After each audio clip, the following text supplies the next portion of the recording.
Le réveil est brutal, la défaite historique. La dernière campagne électorale a laissé le NPD avec seulement 7 députés, sans chef, sans statut de parti reconnu à la Chambre des communes. Comment le NPD peut-il se tailler une place dans la prochaine législature? Que doit-il faire pour lancer la reconstruction? J'ai posé la question au député réélu dans Rosemont-la-Petite-Patrie, Alexandre Boulris, que j'ai rencontré à Montréal. Alexandre Boulris, bonjour. Monsieur Thibault, bonjour. Député réélu dans Rosemont-la-Petite-Patrie, félicitations pour votre réélection. Merci. Bon, c'était bien pour vous, c'était pas aussi bien pour le parti. Qu'est-ce qui s'est passé, au juste? Bien, on le voyait venir à un moment donné, là, mais la question de l'urne a vraiment fondamentalement changé en période électorale. Et le plan de match qu'on avait avec Jack Mead puis le NPD était mal adapté à ça. C'est-à-dire que nous, on voulait faire campagne sur la crise du logement vraiment abordable, social, le coût du panier d'épicerie, vraiment le coût de la vie pour les gens. Et c'est devenu très rapidement, avec les menaces de Donald Trump, la question c'était qui est le mieux placé pour nous défendre face à cette menace-là. Et là, le plan de match qu'on avait fonctionnait mal. On a essayé de l'adapter, mais ça n'a pas été suffisant. Il vous reste 7 députés. Pensez-vous que ce serait aussi grave que ça comme défaite? Non, on ne pensait pas qu'on allait perdre le statut de parti officiel. On va essayer de le regagner, d'avoir des ressources en Chambre pour bien travailler. Mais c'est une défaite historique. Il faut en prendre acte et voir comment on peut reconnecter avec les travailleurs et les travailleuses qui ont vraiment très majoritairement voté. Vous les avez perdus, ceux-là. Libéral ou conservateur, c'est ça. Alors, il y a déjà des discussions avec les gens du CTC, de Unifor, de la FTQ pour dire, OK, comment qu'on peut être plus présent dans les luttes, dans les assemblées générales, dans les congrès, dans les conventions, pour être là, présent, à l'écoute, voir comment on peut refaire les ponts avec les gens qu'on doit représenter. C'est notre mission de les représenter ces gens-là. Est-ce que les gens ont encore envie d'écouter le message de NPD? Ce qu'on disait aux gens au porte-à-porte sur le logement, le coût des loyers, l'accès à la propriété, ça intéresse énormément les gens, mais ce n'était plus la priorité numéro 1 pour le vote.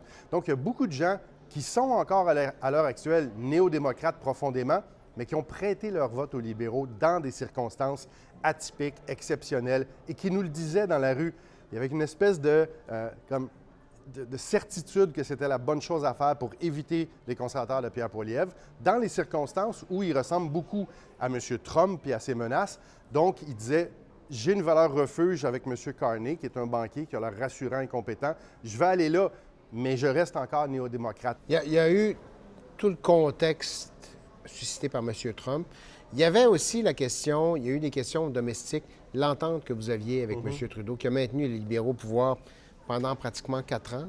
À un moment donné, dans le cadre d'une entrevue à l'émission, vous m'aviez dit on peut en tirer avantage, nous, de ça. En avez-vous tiré avantage? Parce qu'on n'en a pas l'impression vu de l'extérieur. On n'en a pas assez tiré avantage, mais l'élection n'était plus sur est-ce que vous êtes content et satisfait du programme de soins dentaires que le NPD a été chercher pour vous. C'était comme oui, ça je le sais, merci, mais maintenant, je suis préoccupé et j'ai peur. Et le sentiment de peur a pris vraiment le dessus. Est-ce que c'était une erreur d'appuyer les libéraux? Vous savez, c'est facile de faire l'histoire a posteriori. C'est pour ça que je vous pose la question. Oui, c'est ça, mais je vous dirais que nous, c'est quand même 530 000 Québécois et Québécoises qui se sont fait payer le dentiste grâce au travail du NPD. Ça, c'est quelque chose qui va durer. J'ai des gens qui m'ont dit, j'ai économisé 600 $, j'ai économisé 1 000 $. Des gens qui me disent, ça faisait 12 ans, 15 ans que je n'avais pas été chez le dentiste. Est-ce qu'on a gagné des comtés? Non. Est-ce qu'on en a perdu? Oui, dans les circonstances. Mais on laisse un legs qui profite à monsieur, madame, tout le monde qui en avait besoin, que c'est bon pour eux. Alors, peut-être qu'on en gagnera les fruits dans 4 ans, dans 5 ans, dans 10 ans. Mais je pense que pour le monde, là, pour monsieur, madame, tout le monde, c'était la bonne chose à faire. Bon. Là, vous n'avez pas le statut de parti, vous l'avez souligné un petit peu plus tôt.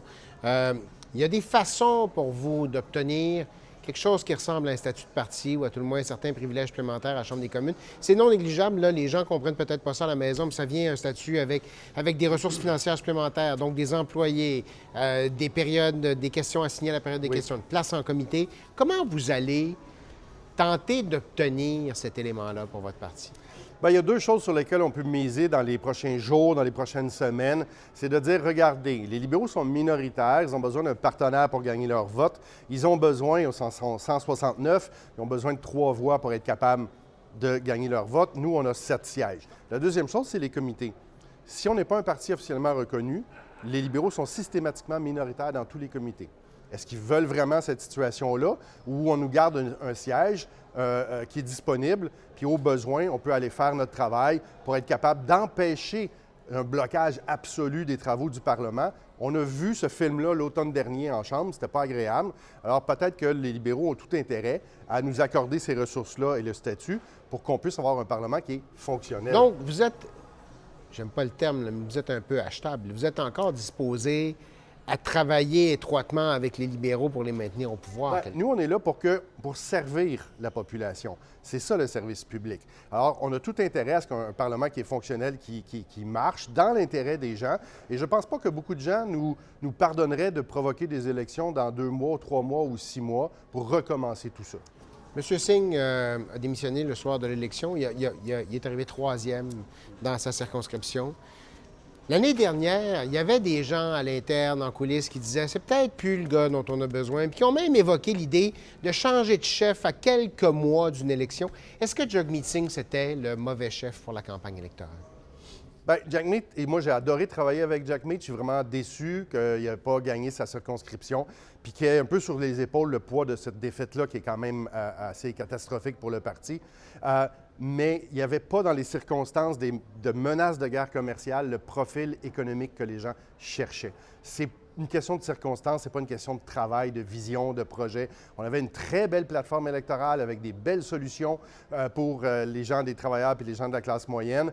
Mais là, maintenant, on est à une autre étape. Il va falloir que nous, on organise une course à la chefferie, puis on essaie de faire ça. Ça ne sera pas trop long. On va essayer de faire ça dans un délai raisonnable pour avoir un nouveau ou une nouvelle chef le plus rapidement possible pour représenter les gens. Est-ce que vous allez vous lancer dans cette aventure-là, devenir chef du NPD? À moins d'un revirement de situation extraordinaire, c'est pas quelque chose que j'envisage. Les gens m'en parlent énormément, mais le travail de député fédéral est déjà énorme.